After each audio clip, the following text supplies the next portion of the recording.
É muito importante a gente analisar a cidade como um todo, né?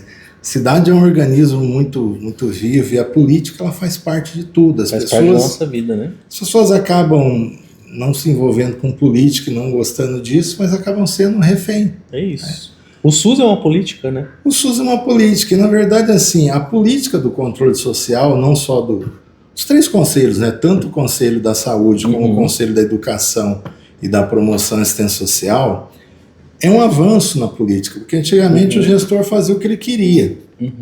Hoje não. Hoje ele não pode definir a política pública. Quem define a política pública é o Conselho Municipal. Sim. E o Conselho Municipal se tornou tão forte que gerou aí o SUS, que é o sistema que funciona. Então, do Conselho surgiu o fundo, do fundo surgiu o sistema, que se tornou hoje uma referência para o mundo.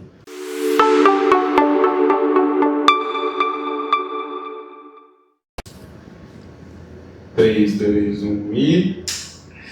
Olá pessoal, tudo bem? Eu sou Diego Meloni, estou iniciando o podcast O SUSista e hoje eu vou falar sobre estratégias para a eficiência do Sistema Único de Saúde. Eu acho que vai ser uma riqueza a gente entender como funciona por dentro o fluxo de uma prefeitura para fazer esse SUS funcionar e os desafios que a gente tem dentro de uma região de saúde, um SUS mais que proporcione acesso e qualidade para a população. E eu vou trazer ele aqui, ele é coordenador de convênios e captação de recursos, né, administrador e pedagogo. Eu vou falar dele para vocês que é uma pessoa que ele é muito inteligente, ele tem frases que inclusive vou colocar algumas que me marcaram que eu uso no meu dia a dia, né? E ele tem mais de 26 anos de experiência na área pública, né? E trabalha com desenvolvimento local, já foi secretário de habitação, gerente municipal de convênios, gestor do SUS e trabalha com captação de recursos financeiros que também envolve convênios, né? Eu estou com ele aqui, Mário Pereira de Sá, meu amigo, muito obrigado por estar aqui com a gente no podcast O SUSista. Muito bom, é um prazer muito grande, né, ter esse momento aqui, um papo de qualidade. Fico muito feliz, né? Trouxe até minha família aqui para estar junto com a gente. Isso aí. É um momento muito gostoso, é muito bom a gente poder ter um papo de qualidade, né? A gente vive num mundo muito superficial, né? Um mundo muito vazio, muito raso. Hoje todo mundo sabe de tudo, mas em profundidade nada. E a gente precisa discutir alguns temas, a gente precisa entender como que funcionam as coisas. É muito importante a gente analisar a cidade como um todo, né? Cidade é um organismo muito vivo e a política ela faz parte de tudo. Faz parte da nossa vida, né? As pessoas acabam não se envolvendo com política e não gostando disso, mas acabam sendo refém. É isso. O SUS é uma política, né? O SUS é uma política e, na verdade, assim, a política do controle social, não só dos três conselhos, né? Tanto o Conselho da Saúde como o Conselho da Educação e da Promoção e Assistência Social, é um avanço na política, porque antigamente o gestor fazia o que ele queria.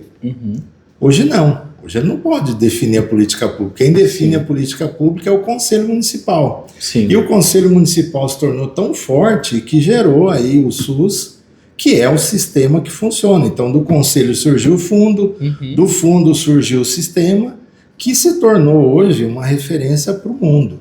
O SUS é o que a gente tem de melhor. Por mais que critiquem e falem mal, é impossível você fazer uma coisa que atenda todo mundo, que inclua todos, que seja excelente. Com certeza. Até para entrar lá no céu, na graça de Deus, tem uma fila. Não é todos ao mesmo tempo, né? E vai ter um julgamento, vai ser individual. Talvez alguns não entrem. Talvez alguns não entrem. Você, para ter acesso, você vai precisar ter alguns pré-requisitos, né? Sim. Mas o que a gente precisa entender é que o modelo é muito bom, é muito funcional.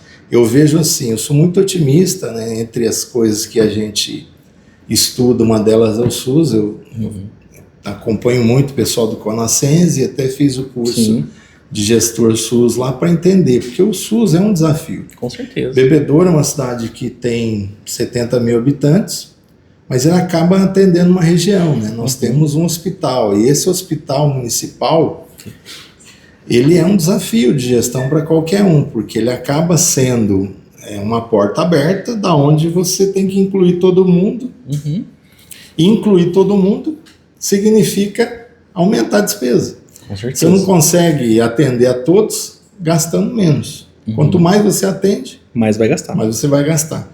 E o desafio é muito grande, mas assim, a gente tem boas experiências para contar e a gente precisa entender, assim, primeiro, eu falo das frases feitas, das pérolas, né? A primeira delas, assim, o gênio é que ele consegue ver o óbvio no óbvio. Para você entender o SUS e para você viabilizar qualquer sistema que seja desse porte, primeiro é entender a complexidade dele. Que é muito complexo. Que é muito grande. Entender a complexidade, respeitar como ele se move. Infelizmente, o SUS, ele existia um modelo antes da pandemia e outro depois da pandemia. A pandemia levou os atendimentos a 6 vezes. A gente hoje não tem paciência de ouvir um áudio, né? Um áudio grande, cansativo. Você bate o 5x, é a pandemia. Hoje é 6x. É isso. Então, aquilo que o cara precisava, o cara que já tinha uma doença crônica, era diabetes, era cardiopata, esse cara precisa de 6 vezes mais atendimento. E é engraçado, nós colocamos lá em Bebedouro, tinha 7 sistemas, né, e nenhum conversava com o outro. Agora nós colocamos um RP. Então colocamos um RP para a gente conseguir entender esse sistema, colocar todos eles conversando e para a gente ter números, porque era um voo cego e você não conseguia ter números. Então a primeira coisa que me espantou a partir do momento que a gente implantou o sistema lá da Maestro foi os números da farmácia popular, principalmente farmácia básica. O remédio que a gente mais distribuiu na farmácia, os 3 mais, né? O primeiro, sertralina. Segundo, Ritalina. Tudo tarja preta. Tarja preta. E diazepam. Então, mostra que as pessoas estão doentes. Sim. A pandemia trouxe um nível de estresse, um nível emocional que arrebentou. Já existia uma busca gigantesca por dinheiro, uma série de coisas. Com as percas que houve, as pessoas ficaram mais loucas. E é um absurdo. Então, por exemplo, hoje mesmo, um sistema que a gente tem lá, a gente acaba tendo 6 mil consultas no psiquiatra e os caras falam que não tem. Como não tem? Que não tem, né? 10% da cidade está atendendo aqui, como não tem? Sim. Tem. É e que não procura, tem, né? No volume. No volume. Essa procura, você vê, 6 mil consultas para atendimento psiquiátrico numa cidade de 70 mil habitantes, é um quantitativo grande, né? E quando a gente fala, Mário, esse processo... Eu falo, quando eu conheci o Mário, a gente usa essa frase aqui dentro da Desenvolve até hoje, né? Que quando ele me falou isso, que é a questão... O difícil é enxergar o óbvio no óbvio, né? Quando você me falou isso, a gente sentou lá uma vez no restaurante. E aqui a gente usa até hoje, né? Qualquer momento que a gente está criando, às vezes, um produto, uma solução, ou pensando em algo, a gente fala assim, galera, precisamos enxergar o óbvio no óbvio. A gente está querendo construir um negócio e talvez está estampado na nossa cara, né? O óbvio no óbvio para você no SUS, né, porque é que nem agora, trocou de prefeito, tem um fluxo da prefeitura. O que para você é esse óbvio no óbvio do SUS, assim, como estratégia? Você fala, olha, Diego, temos que olhar uma prefeitura que está iniciando para quem está nos escutando. Ele precisa olhar talvez para as medicações, ele precisa olhar para como funcionam as UBS. O que é para você esse óbvio no óbvio? O primeiro passo, assim, é entender que o sistema, ele não é sustentável. Então, assim, lá tem várias esferas. Vamos falar na questão, primeiro, da questão financeira. O sistema lá custa 100 milhões ano, de um orçamento de 400. Sim. Então você acaba, muitas vezes, investindo aí, era 15, você acaba investindo 30, 32, ao passo que o sustentável seria 26, 27, exagerando, né? E aí o que acontece? O Pacto Federativo já está embolado aí, porque assim, se eu gasto 100 milhões... O município tinha que pôr 33, o doutor Lula tinha que pôr 33 e o doutor Tarcísio 33. Eu acabo recebendo 20 milhões do Lula, 3 milhões do Tarcísio e para o resto. Então não fecha a conta. O que acontece? Isso dentro da prefeitura dá um embate gigantesco, porque quanto mais dinheiro a gente pega dos outros departamentos para pagar a saúde, mas eles odeiam a saúde. Sim, parece que a saúde toma conta de todo o orçamento. Sim, por exemplo, eu falo, o ordenador de despesa, ele tá lá, ele tem assim, 2 coisas para ele ordenar a despesa. munição para a guarda municipal ou oxigênio. Então acabou. Não tem o que falar, né? Aí ele vai comprar vamos sair, ele vai comprar bola ou rede para o esporte ou ele vai pagar merenda. Então, se você começa a colocar valores, é claro que a educação e a saúde, em um orçamento municipal, vão abocanhar os maiores recursos. E aí você vai acabar prejudicando áreas que são importantes. Então, acabar não tendo dinheiro para asfaltar, para fazer uma calçada, não vai acabar tendo dinheiro para a guarda municipal, não vai acabar não tendo nada para a questão da promoção social, porque acaba sendo o mesmo dinheiro. Então, o grande desafio é entender o seguinte, que a política pública do SUS é inclusão. Sim. Porém, não existe uma empresa que não tenha limite. Não é finito, né? É finito. Então, por exemplo, se eu chegar aqui na Desenvolve, ela tem um orçamento. Se eu vou lá, eu quero 100 computadores, eu falo, não, é 30. Eu tenho dinheiro para comprar 30. Ó, eu preciso de 100. Não, você vira com 30. E esse é o desafio, né, Mário? Porque assim, a gente vai ter que pensar em estratégias. Dinheiro é finito. Dinheiro é finito no Sistema Único de Saúde. E aí, até no nosso canal, tem profissionais, gestores, usuários, né? Porque sempre fica aquele discurso, a prefeitura tem dinheiro. Existe um fluxo na prefeitura, né? Então, quando você tem um orçamento do SUS, você tem um fluxo de como pode gastar. Você tem um orçamento, né? Para o pessoal entender. Você já fez uma previsão onde você vai gastar para comprar remédio. É assim que funciona. Sim, mas muitas vezes, Diego, a gente acha que é e não é. Então, por exemplo, as pessoas, principalmente lá na prefeitura, o meu papel é provocar esse discurso e desequilibrar. Então, assim, será que o que a gente faz há 40 anos está certo? Sim. Eu costumo até questionar se eu penso o que eu penso ou pensaram por mim. Porque muitas vezes, se eu pensasse independente, eu não teria preconceito. Se eu penso e sou escravo, é porque eu estou me submetendo a alguém. Sim. Senão eu sou livre, eu penso o que eu quero, ninguém interfere em mim, mas aí o que acontece? É muito paradigma, as pessoas acabam fazendo as coisas há 50, 60 anos da mesma forma, e errado. E aquele discurso do sempre foi assim. Sempre foi assim, e muitas vezes não é necessário, então você está gastando dinheiro com veneno de rato e o seu problema é barata, você está gastando dinheiro à toa, errado. Então o primeiro processo que a gente está buscando, e a gente tem sentado lá com a Kelly, com a Ana Paula, com o Everton, com o pessoal da secretaria discutido, primeira coisa é o seguinte, a gente está gastando certo? Sim. É isso mesmo que a gente deveria gastar? Qual que é a nossa prioridade? Dentro de todas que a gente tem, o que a gente vai fazer? E aí, a gente achar o dinheiro bom aonde ele está, no mesmo orçamento de 100 milhões, eu tenho que otimizar esse dinheiro e gastar da forma correta. A gente fica muito triste, por exemplo, você está lá fazendo gestão de centavo, vem aquela ação judicial e leva 30 pau. Esses dias o cara foi lá, queria pegar um dinheiro lá para comprar um remédio de uma ação judicial, ele bloqueou até os dinheiros do convênio. Bloqueou todas as convênios. Você está louco? O que é isso?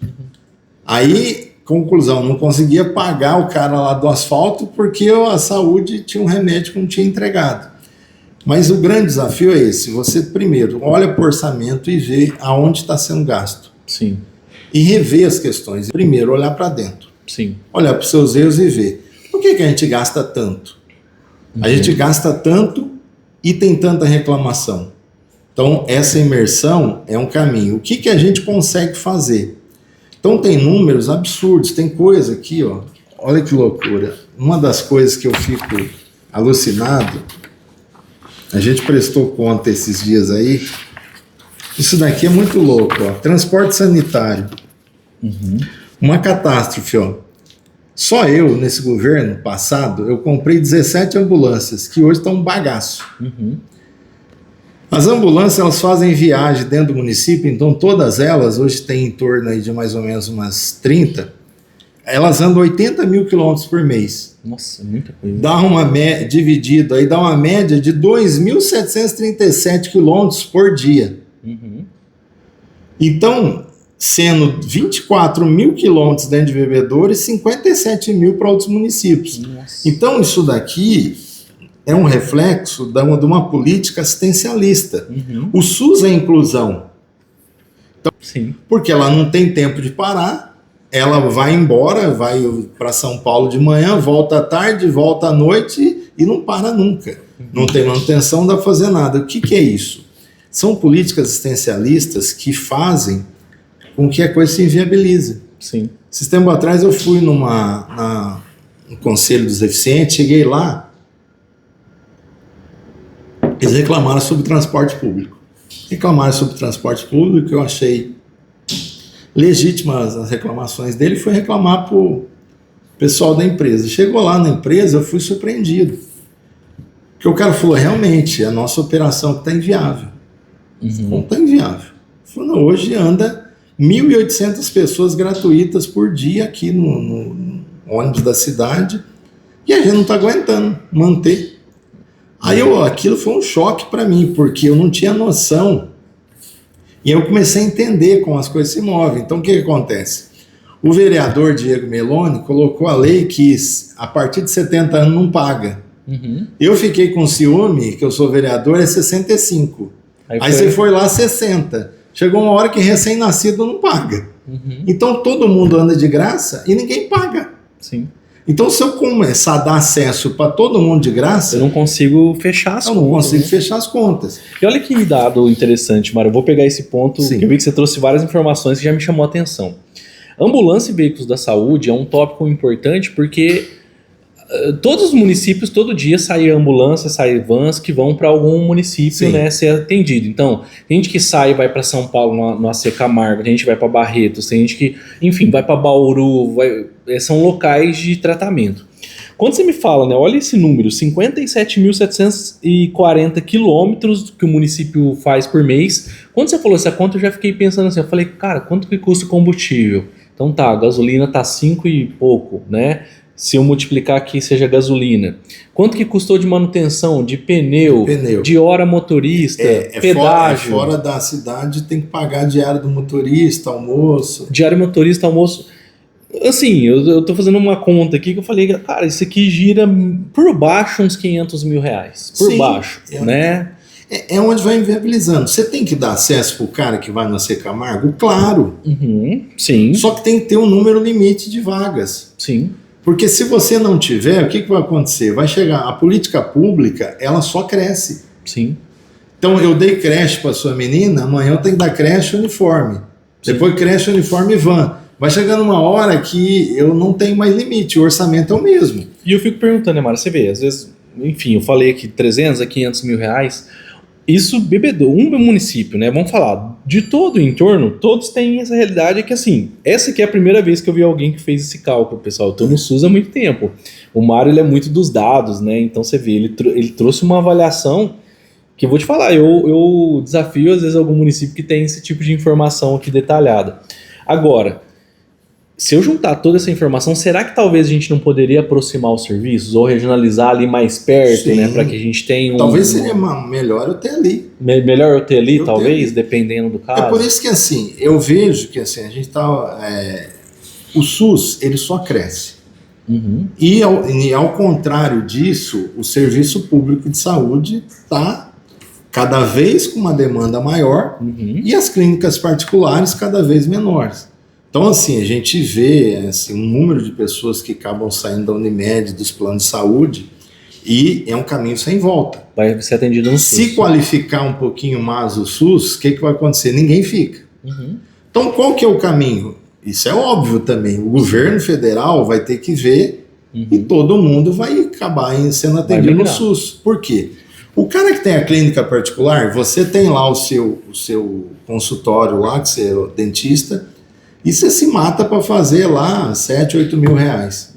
Talvez se eu viabilizar a consulta do SUS, você faz 10, com o pé nas costas. Sim. Com organização, sem ninguém tumultuar o fluxo do seu negócio, é só organizar. O melhor exemplo que eu vejo de gestão, assim, teve bons exemplos, coisa que me deixou encantada com o governo, né? Um deles foi a questão do auxílio emergencial. Como foi feito tão rápido? A Caixa Econômica fez o sistema, que a capilaridade de chegar em todos os rincões. Chegou em muita gente. Com aquela velocidade, eu fiquei encantado. Eu falei, cara, que serviço bem feito. Um dos serviços maravilhosos é a farmácia popular. A farmácia popular, ela atende o diabético, ela atende o cardíaco em qualquer lugar. Está lá no bairro. Usando a rede privada. Usando a rede privada. Eu nunca vi um dono de farmácia dizer que levou calote, que não recebeu.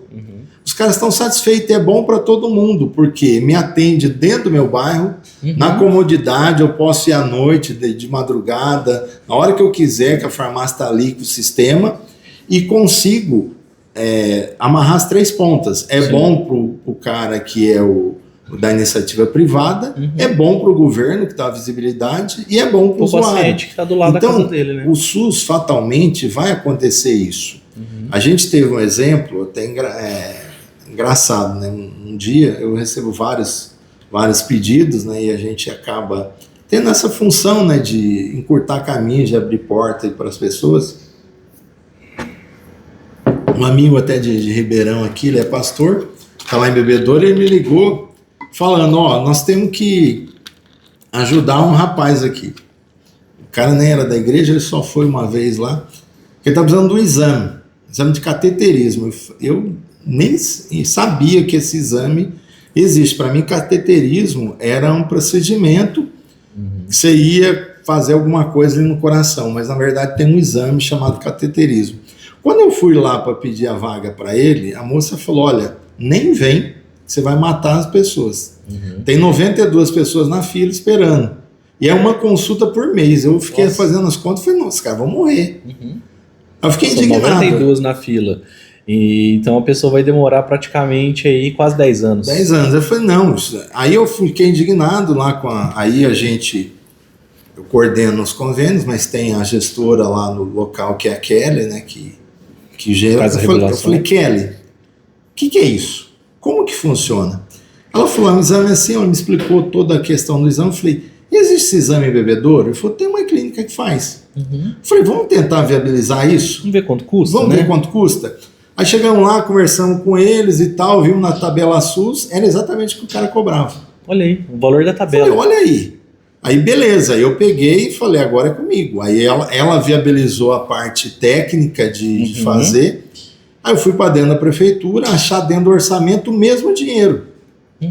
O mesmo dinheiro que tinha lá do custeio. O que aconteceu? Nós pegamos, contratamos essa empresa por dispensa de licitação, e aí a gente pegou e fez os exames dentro da Santa Casa, dentro da Unimed particular, pagando por SUS. Porque o preço está na tabela SUS, né? Você executou dentro do município, não levou o paciente para fora e agilizou a fila. E aí, o que acontece? Quando a gente pegou e acabou colocando e faturando isso dentro do sistema, eles pagaram 2 vezes.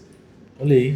Aí a gente acabou pagando. A tabela SUS Paulista? A gente acabou pagando a Cardiovida e acabou vindo o mesmo recurso para Bebedouro, para o município.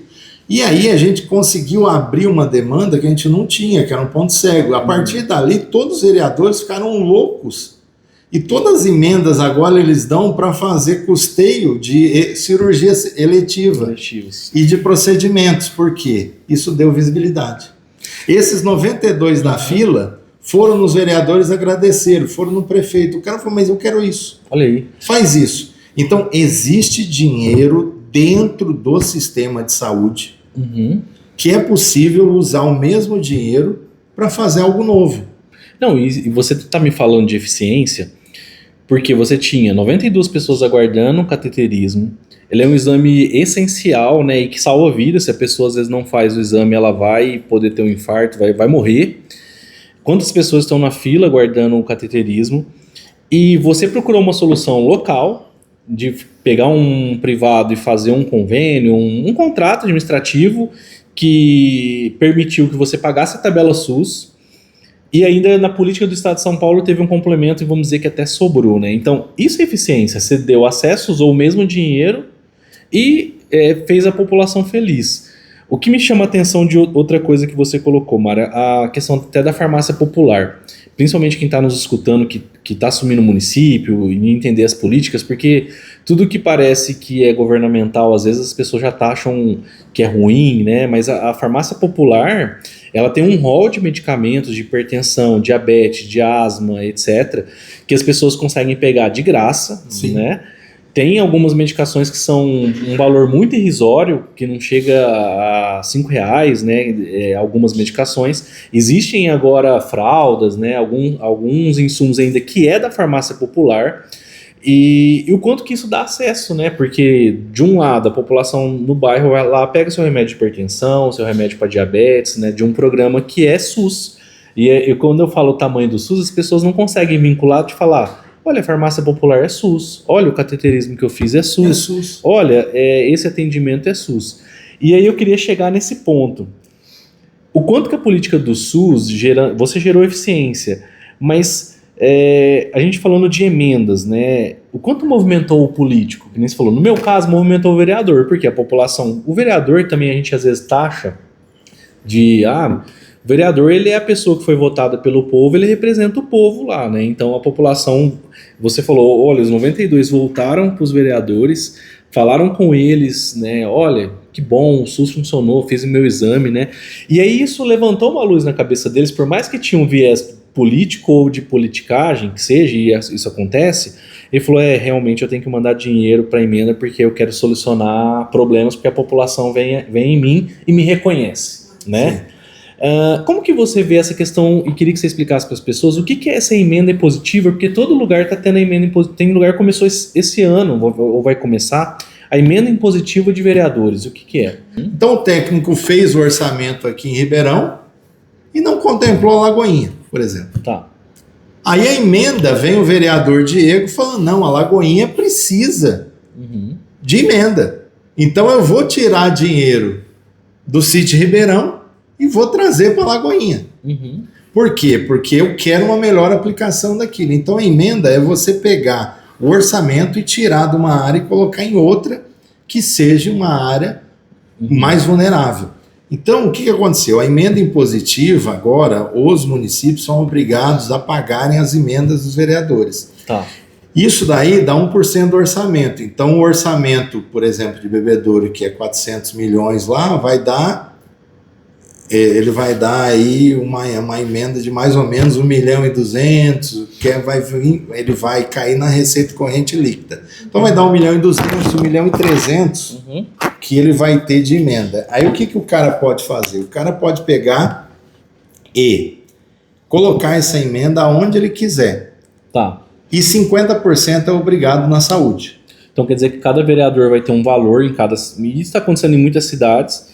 Ele vai ter um valor e 50% é obrigatório o vereador indicar para a saúde. Isso. Então, por exemplo, é 1.400.000, lá em Bebedouro vai dar, dividido por 11, vai dar 130 mil para cada um. Desses 130 mil, ele tem que colocar 50% na saúde e o resto ele vai colocar em outras áreas. Ele pode colocar no defesa animal, pode colocar na segurança. E aí o que acontece? Esse dinheiro tem duas rúbricas orçamentárias. Você pode colocar como custeio ou como investimento. Sim. Então, no orçamento municipal, toda conta que começa com 3 é uma conta de custeio. Então, custeio é para manter, é pagar água, luz, dia a dia. E o investimento, todas as contas começam com 4. E aí, você pode comprar, que nem esse ano, eles já fizeram as emendas e eles vão trocar o gerador do hospital, que está um bagaço. Então, eles querem gerador e cirurgia eletiva. Então eles escutaram a demanda e já meio que definiram. Falou, eu quero trocar o gerador e quero fazer cirurgia. E o que eu oriento aos novos gestores é assim, já que é inevitável, use a cabeça.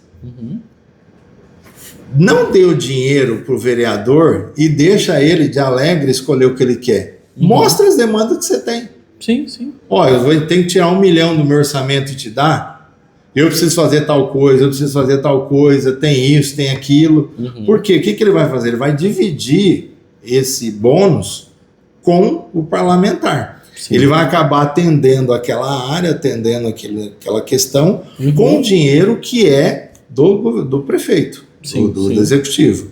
Mas é uma coisa bem interessante. Assim, a gente tem que chegar e conversar. Infelizmente, existe uma briga em muitos municípios do legislativo e do executivo, uma guerra de vaidades, mas assim, o interesse é comum. Então assim, a gente é obrigado a explicar como é que funciona. Se eu não explicar para eles, vai me dar mais trabalho.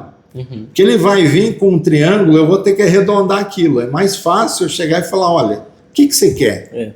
Eu quero visibilidade. Eu preciso aparecer para a minha comunidade. Então, a gente tem que chegar com demandas, que nem eu agora estou com uma ideia lá de usar esse recurso de custeio para levar pelo menos umas 400 pessoas ou 500 ali do SUS para academia. Então a ideia é comprar vaga nas academias. Então eu vou pegar aquele cara que está dando trabalho, gordo que nem eu, diabético, que está com problema lá na UBS, lá na Estratégia de Saúde da Família. Esse cara vai ganhar uma bolsa para ir lá na academia. Academia do bairro, eu vou comprar essa vaga lá. Como se fosse 80, 100 reais. Como se fosse um Gympass, né? Você vai dar um Gympass da prefeitura para ele fazer a academia. Se esse maluco lá melhorar a condição de vida dele e me desonerar aqui no SUS, tá ótimo. O cara tem problema na coluna, vou comprar a vaga no Pilates. O outro na natação. E aí o que eu tô pensando? E a gente pegar todas as academias que tiver interesse, fazer um chamamento e comprar essas vagas. Sim. Ô Mário, enfim, você está falando que isso é o Gympass da prefeitura, né? Isso é que eu falo que o Gympass, esse mecanismo, sim. Né, de você ter a vaga, é uma alternativa até interessante, né? Porque você está dando oportunidade, isso é saúde, né? Sim. A gente trabalhar essas doenças crônicas e a pessoa começar a se movimentar, sair do sedentarismo, você está criando uma estratégia que é muito eficiente de promoção de saúde, eu vejo como positiva. E aí você pega, por exemplo, se você fizer um pacote de 500 mil vagas, você vai conseguir um valor aí de 70 reais, que vai ser bom para a academia, barato para a prefeitura. Se a prefeitura fosse comprar e montar uma academia dela, ficaria totalmente inviável. Para manter manutenção, né? E aí o político faz a visibilidade dele, coloca as camisas e coloca a marca dele e tal. Porque toda a política e tudo aquilo que a gente for fazer, nós temos que entender que tem que dar visibilidade. Sim. Se você quer rir, faz eu rir. Se eu não rir, você não vai rir. Como que você quer só você ganhar? Então, assim, existe uma troca ali. Então, os políticos, eles precisam, pouco tempo, existe um preconceito, acham que já não faz nada, então o cara já quer saber o que você fez. E aí o cara fica lembrado por uma marca. Então, essa questão de você pegar os mesmos recursos, o mesmo dinheiro que está ali, e olhar para ele e não usar somente o paliativo, porque não vai funcionar. Então, o que nós vamos fazer com o cara que é o fumante cardiopata? Que esse cara precisa sair de cigarro. Como que ele vai sair de cigarro? Só que aquela palestra chata, enfadonha, ou igual a mãe falando, para de fumar, não resolve. Não resolve. Tem que criar hábitos novos. Então, assim, o que a gente pode fazer? Ter aquela equipe multidisciplinar, legal. Se a gente não tiver, a gente contrata. E, assim, a prefeitura, ela não pode ser concorrente da cidade. Para que eu vou montar uma academia para quebrar as academias? Olha, você me traz uma questão muito interessante. Olha que aprendizado, né? Principalmente quem é da área política ou de gestão. O Mário traz essa inteligência que é muito interessante. E aí ele traz um aspecto muito econômico, né? Primeiro, traz um programa de promoção de saúde que interage com as academias da cidade, em que está dando oportunidade e a prefeitura consegue comprar isso mais barato, então ele está otimizando o recurso da prefeitura e está movimentando a economia da cidade e dando a possibilidade da pessoa fazer atividade física, sair do sedentarismo. Outro ponto que você coloca, a saúde ela tem uma relação com a cidade ou o local onde as pessoas moram, que a gente às vezes bate muito na tecla. Eu estou vendo aqui, eu quero que você fale mais desses assuntos que você me trouxe, mas no seguinte sentido: a gente implanta novos serviços, melhora o hospital, arruma a UBS, compra mais ambulância. Só que se a gente não ter essa visão macro que você está trazendo de melhorar a cidade onde a pessoa mora e dar oportunidade de promoção de saúde, etc., que é como que as pessoas vivem na cidade, é o exemplo que você deu do fumante agora. Tipo, ele nunca vai parar de fumar, porque na saúde nós fazemos um grupo que eu vou dar uma palestra, mostro todas as fotos do quanto o cigarro causa mal, eu posso dar lá as medicações que o SUS oferece, né, do chiclete, da medicação para parar de fumar, mas a gente sabe que esse mecanismo, como ele não muda o estilo de vida e a cidade não proporciona isso, às vezes ele toma 1, 2 comprimidos e tal, já larga, aí você perdeu o recurso, você perdeu o tempo nessa palestra inefetiva e o meio onde ele mora não muda, né? Então, para você, a cidade ela causa melhoria na saúde da população. Sim, isso vem muito da questão da formação, que assim, eu quando fui secretário de habitação e até na minha vivência do Senac, a minha formação em desenvolvimento local. Então, por exemplo, não adianta eu vir aqui, pegar o bairro mais afastado de Ribeirão e jogar casas. O cara vai gostar até a página 3. Ele vai gostar da casa, beleza, não passa o circular, não tem internet, não tem posto de saúde, não tem escola, não tem creche, não tem padaria, não tem farmácia. Ele vai falar uma porcaria que você me deu. Ou você tem tudo, ou você não tem nada. Então o que você precisa fazer? Não adianta levar casas sem levar o desenvolvimento local. E o desenvolvimento local, ele tem que ser essa integração das diversas áreas para gerar sustentabilidade. E é isso que as pessoas acabam não vendo. Mas eu queria que você trouxesse alguns dados, né, para a gente falar de alguns serviços, né? Sim. Então, assim, a gente tem uma deficiência muito grande na questão do serviço de saúde, principalmente em algumas áreas específicas. Fisioterapia é um caso bem complicado, as pessoas têm muita dificuldade de fazer os treinamentos, os atendimentos, principalmente porque é caro e é um serviço de continuidade. Você acaba não tendo. Então, assim, é necessário que as prefeituras comecem a olhar para isso. Então, por exemplo, principalmente agora com o TEA. Então, assim, um dos projetos que a gente tem lá para Bebedouro, para o próximo governo, é buscar um CER, Centro Especializado em Reabilitação. Tanto para você ter a fisioterapia, como para você ter estimulação. E aí você vai ter condições de ter um espaço adequado, já um espaço feito para aquilo, e sem puxadinhos. Não adianta você montar um serviço meia bomba, naquele puxadinho, sem os equipamentos, para atender meia dúzia. É fazer de conta. E é um negócio muito difícil, porque a demanda é muito grande. Nós temos hoje fila de quase 500 pessoas que querem fazer, que precisam ter reabilitação de alguma parte, acaba não acontecendo. Você acaba tendo uma dificuldade muito grande na questão, principalmente nessa questão de médicos, porque hoje você acaba não trazendo novos médicos. E é incrível, nós fizemos um concurso, não vem médico. Não vem, né? E os médicos só se formam, todos eles, ou são dermato, ou oftalmologista. Parece que é obrigatório agora, só tem duas carreiras, né? Ou vai para cá ou vai para lá. Então acaba não tendo os outros médicos. Então, assim, a saúde, quando a gente fala lá, esses dias a gente tem um problema porque não tem cirurgião, não tinha cirurgião. Para contratar foi um trauma.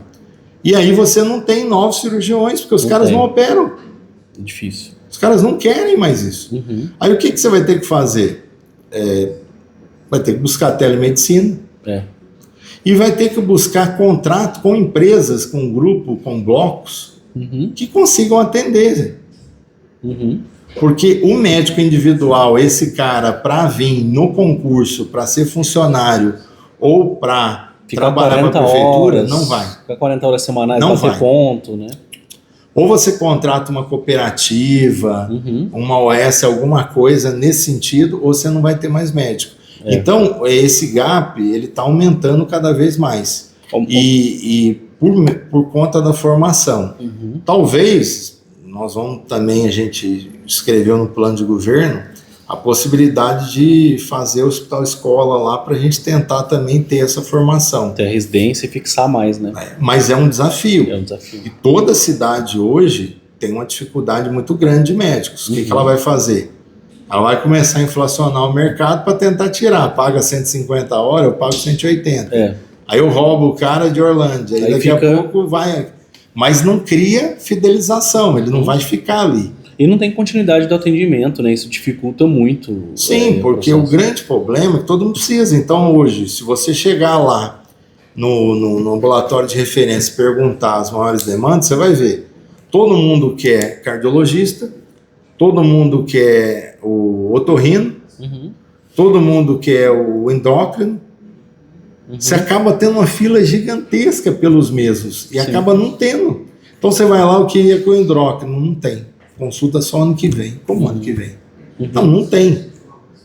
Mas não tem mesmo. Aí você vai lá, você vai ver, o cara está atendendo 35, 40, num período de 7 a meio-dia, que não dá conta de atender os 40. Mas não tem muita saída. Então, essa questão da saúde é um desafio para o Brasil. Uhum. A gente vai ter que abrir a cabeça. Um dos primeiros pontos é telemedicina. Então, tem algumas coisas que a gente vai ter que buscar. Então, por exemplo, para que eu preciso de ir no médico para ir lá e falar os exames estão tudo ok, toma um remédio X? Perfeito. Esse eu tenho que fazer ou pela telemedicina, videoconferência, ou por uma inteligência artificial, alguma coisa, para eu conseguir diminuir esse fluxo. Perfeito. E eu só pegar esse médico de entrada. A modelo da SF é um modelo que as pessoas também têm um pouco de preconceito com o médico da saúde da família. Eles querem pediatra e ginecologista. Não, o médico da saúde da família vai atender os dois. Não, mas não é. É do Paraguai, não atende do jeito que eu queria. Eu queria o pediatra. Tem um preconceito ainda, tem um preconceito. Tem que evoluir. Mas tem que evoluir. Mas assim, a questão da demanda é latente. Não acha profissionais. Por isso que eu acho que o caminho vai ser comprar vagas no serviço particular. Ô Mário, quando eu estou fazendo uma reflexão, né, do que você traz, quando eu fui gestor, eu fiz uma análise breve do número de fisioterapeutas que eu tinha, para trazer na questão da físio. O número de fisioterapeutas que eu tinha, o número de atendimentos que eles faziam dentro do mês, e analisei quanto custava cada sessão. E aí eu notei que a sessão de físio lá, porque tinha na época, os físios atendiam um paciente por hora, e aí na época até conversei com eles, falei, a gente precisa montar um protocolo, porque alguns tinham clínica particular, eu falei, na sua clínica eu sei que você atende muito mais do que um por hora, mas aqui no SUS você quer atender só um.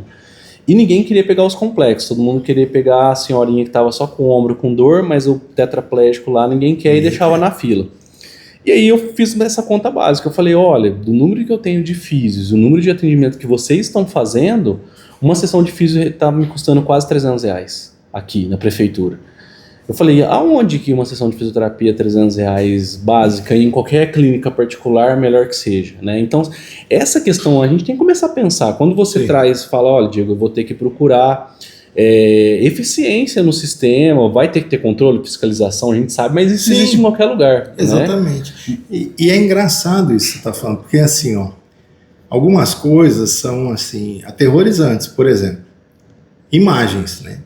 Raio-X, 40% não sai do departamento de raio-X. Sim, fica lá. Os caras faz o raio-X e fica lá, ninguém pega. Então o que a gente fez agora? Exame laboratorial é assim também, viu? O exame de sangue. Então, mas o que a gente está fazendo? A gente está levando para o prontuário eletrônico lá do maestro e colocando as imagens lá. Ah, tá. E não tem jeito, porque assim, o cara vai fazer o raio-X, vai ter que ter um médico para laudar. Eu vou ter toda uma dinâmica para chegar a ter esse resultado para morrer na prateleira. Não tem sentido isso. E o grande problema é isso que você está falando. Se a gente olhar essa reflexão, a gente vai ver que fica muito caro. E as pessoas querem aquilo para ter. Então, por exemplo, agora nós estamos comprando um tomógrafo. Por quê? Tomografia, você acaba tendo que pegar e deslocar o cara. Para deslocar o cara, o custo é muito alto. E a perca é muito grande, porque assim, a família não entende. A minoria tem esse problema. A maioria é bem atendida. É isso mesmo. Mas já chega com aquela ideia que não vai funcionar. Então, o que acontece? Se os meus olhos são mal, o meu corpo todo é mal. Então, se eu chegar aqui e achar que isso daqui não é legal, não vai ser legal. Você não consegue. Se eu já achei que isso daqui é legal, é muito legal. Cada vez eu fico mais encantado.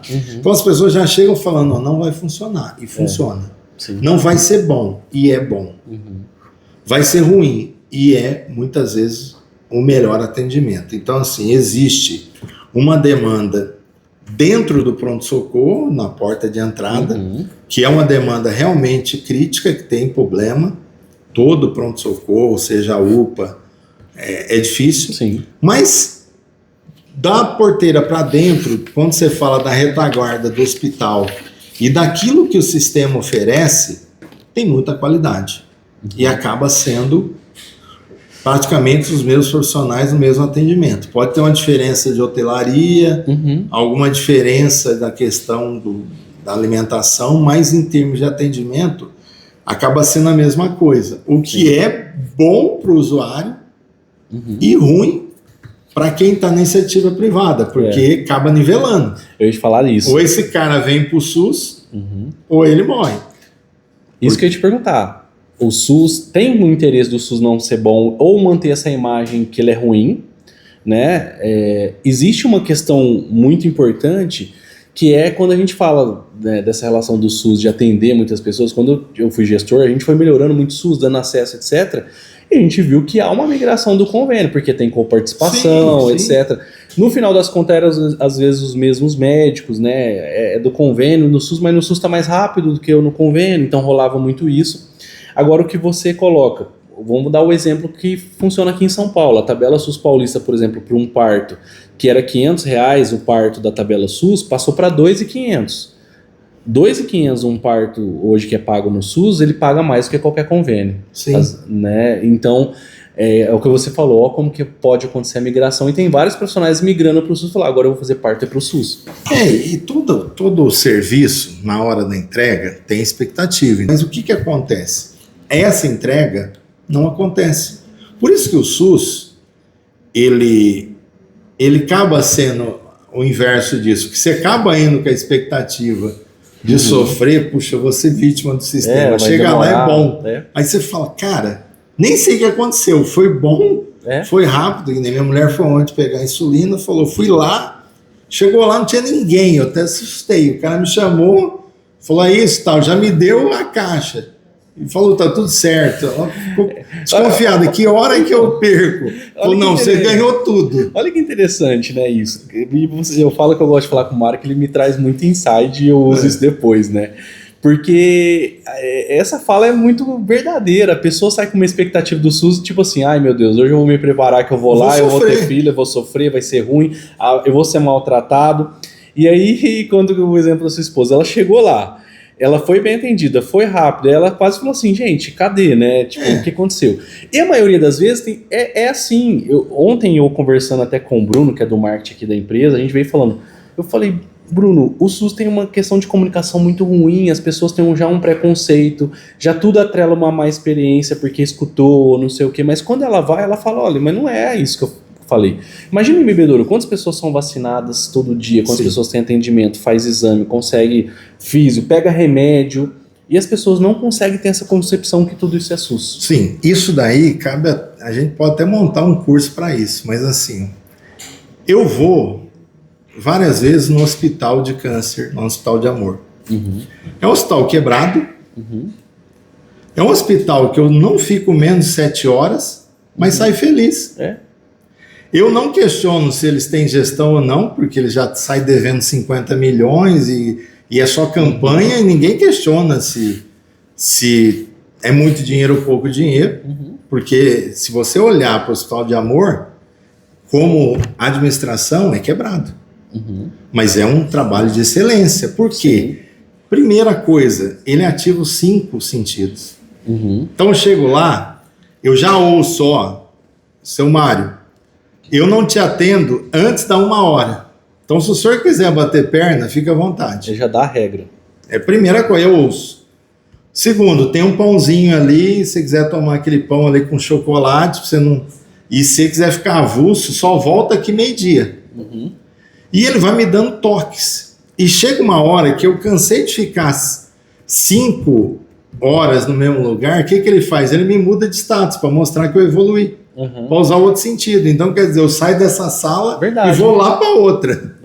E eu vou evoluindo, mas aquilo lá é um mandrake para falar, você vai ficar 7 horas aqui, irmão. Como vai demorar, eu vou te massageando para você ficar feliz, você vai ficar bonzinho. Você chegou no final ali, você tá moído, mas você tá feliz. Você fala, que atendimento. Se eu ver o Henrique agora, eu vou abraçar ele, porque ele é um gênio. É um cara... ativou o que o ser humano tem de melhor. Então eu coloco você lá. Primeiro, eu não ativo nenhum dos sentidos. O lugar é fedido, tem que ser cheiroso, tem que ser limpo. Às vezes é escuro. É escuro, tem que ser claro. Tá descascando a coisa. Poxa, dá um café, dá um pão, dá alguma coisa ali. É como se você recebesse alguém na sua casa, né? Quando você recebe. E dá informações, ó, nós estamos aqui com um negócio completamente crítico. Chegou um cara que está esfaqueado, outro está baleado, não tem como te atender agora, né? Entendeu? eu vou te atender 6 horas, tudo bem? Se não tiver bom, área. Mas eu não vou te iludir, tá? Vou falar a verdade. E entender que, infelizmente, a gestão pública do passado passou. Você tem que ter uma gestão um pouco mais moderna, um pouco mais focada. E são coisas que muitas vezes não vai achar dentro da gestão. Então, dentro do 3 áreas que qualquer gestor que assumisse teria que ter apoio técnico especializado. Saúde, educação e recursos humanos. Sim. Então assumiu lá, beleza, contrata uma consultoria que presta, que tem qualidade, porque a educação é muito difícil, é muita portaria, é coisas entranhadas. Sim. Tem que ter alguém para dar o caminho das pedras. Sim. Por mais que você traga, você pode trazer o professor Cortella, o papa da educação. Naquele contexto ali da máquina travada, ele tem que ter esse tipo de apoio técnico. E muito gestor pensa, né, Mário, que não vou trazer uma consultoria porque eu já tenho um secretário e tem que dar conta. E não dá. E muitas vezes essa loucura tem muito lá, né? Lá assim, ao longo dos anos, hoje mudou, mas eu já ouvi cada um.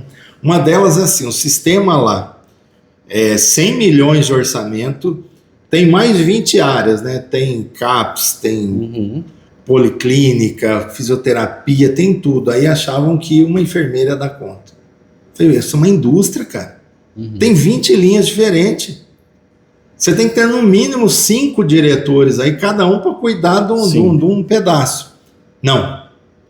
Tem que dar conta. Eu acho que, gente, muito bom, né? Se a gente falar, a gente vai ter que marcar até outro programa aqui, Mário. Muita coisa, né, para falar. Vocês viram, existe uma máquina engessada e a gente falou de vários tópicos de eficiência do Sistema Único de Saúde. Eu tenho um programa aqui que é a gente indo pro final, que é o SUS na Real, né? Eu vou fazer 3 perguntas para você e te escutar de bate-pronto aqui pra gente fazer o fechamento. Para você, Mário, qual que é o maior desafio do SUS hoje? Acho que o maior desafio do SUS é enxergar as pessoas, é entender o valor de cada funcionário, de cada ator desse processo e enxergar as pessoas. As pessoas estão na ponta da gestão, estão no fim. Se você tiver interesse por vidas, o sistema funciona. Funciona sem dinheiro, porque o coração, ele move algo que o dinheiro não move. As relações humanas movem algo. Então, assim, você pode ser milionário. Você não consegue trazer o avião da Esquadrilha da Fumaça no aniversário da sua filha. Mas se você tiver relações e um puta de um network, você traz, de graça. Então, seja em Ribeirão, seja em Bebedouro, seja em Orlândia, em qualquer lugar. Então, o SUS é o que o Brasil tem de melhor. O que a gente precisa fazer é tirar esse preconceito, esse olho que a gente tem e entender o sistema como ele funciona e cobrar, fazer parte. Fazer parte. Você pode fazer parte. Como que o SUS dá certo? Faz parte do Conselho Municipal da Saúde. Cobra lá, vê aonde que está indo, cobra a gestão, analisa como é que funciona, começa a fazer parte desse processo que você vai ver a coisa acontecer. Porque a gente pode ser agente de transformação ou a gente pode ser apenas um falastrão que reclama de tudo. Às vezes eu vejo isso, eu tenho falado, o conselho é o local aberto para toda a população, existem os conselheiros, mas ele inclusive é aberto para quem não é conselheiro, e muitas pessoas reclamam, falam no bastidor, colocam no Facebook, fala mal da gestão, fala que não deu certo, mas não vai lá na reunião do conselho, que é uma vez por mês, às vezes 1, 2 horas, para talvez colocar o seu ponto de vista, aonde está ruim, qual que é o problema, né, Mário? E por fim, a última pergunta aqui do nosso programa é, Mário, você, qual que é o SUS que o Mário quer? O SUS que eu quero é esse SUS sem preconceito, que tenha vencido essa imagem, como eu te falei, essa marca é muito positiva, porém as pessoas veem com algo negativo, que não funciona. Então o SUS, ele foi, como o Brasil também, o Brasil foi um país que ele foi tido como de segunda categoria, de segunda linha, mas assim, é um negócio que é muito rico. Então o SUS que eu desejo, o SUS que eu quero, o SUS que eu sonho, é aquele que a gente tenha orgulho de vestir essa marca, de falar, olha, eu sou SUSista. Bom, gente, eu falei aqui com o Mário de Sá, eu vou dar um presente para ele aqui. Para quem esteve aqui no nosso programa, Mário, Muito uma bom. lembrança aqui para você. Olha só. E vou pedir para você abrir esse certificado. Gente, aproveitem muito, né? Eu falo que o Mário, toda vez que eu sento com ele, às vezes eu vou para bebedouro, eu chamo ele para almoçar, eu convido ele para almoçar e a esposa dele que tá aqui presente, né? O dia que ele não vai, que eu convido ele. É porque eu sugo ele, né, de proposta. Eu falo que ele tem uns bordões, sempre eu digo aqui dentro, fala, esse aqui é o Mário que me ensinou, né? Mário, esse é um certificado honorário de lindo. SUSista, né? Então eu estou aqui com um SUSista, Que né? bom. Que legal. Eu fico feliz e assim, como essa marca, né? Eu vim mais por causa dessa caneca. Pensa numa caneca Uma caneca maravilhosa, é o sonho.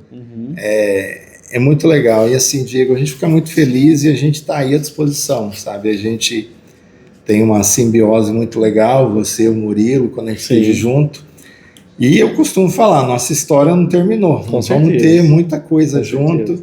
Foi muito legal, é um prazer estar nesse espaço, sabe? Ribeirão é uma cidade inspiradora e você é uma pessoa inspiradora. Eu fico feliz por Deus ter me colocado na sua vida e nosso caminho ter se cruzado.